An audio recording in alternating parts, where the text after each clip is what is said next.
Wel, mae'r Senedd wedi ailgychwyn ar ôl yr haf. Mae tywydd yma ym Mhrifysgol wedi bod yn hyfryd yr wythnos hon, ac yma i fwynhau'r tywydd ac i brofi bywyd yn y Senedd. Mae Lora Jones o Landwrog sydd yn fyfyrwraig yn y Mhrifysgol Warwick. Pam wyt ti wedi dewis dod i Frwsel am wythnos o brofiad gwaith, Lora? Wel, gan fy mod i'n gwneud Ffrangeg yn yr ysgol, mae'n eitha diddorol i fi cael gweld sut mae bob dim yn gweithio yn lle sydd yn effeithio gwledydd Ewropeaidd gymaint.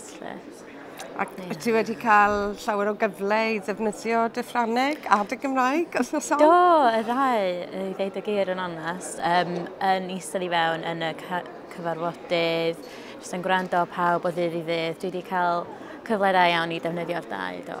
Ie, achos mae nifer fawr o bobl yma ym Mhrifysgol y dyddiau hyn, wrth gwrs, sydd yn dod o Gymru, sydd yn siarad Cymraeg. Mae gyda ni gymuned eitha cryf yma, ac mae aelodau o San Steffan o'r Pwyllgor Cymraeg wedi bod draw yr wythnos hon hefyd.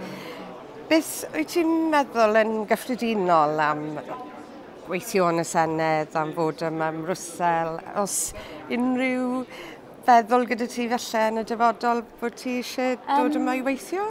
Oes, ni'n licio wneud cais i ddod yma i wneud cyfnod hirach efallai, yn efallai cwpl o blynyddoedd yn ôl gorffang yn radd. Ie, efallai, gobeithio.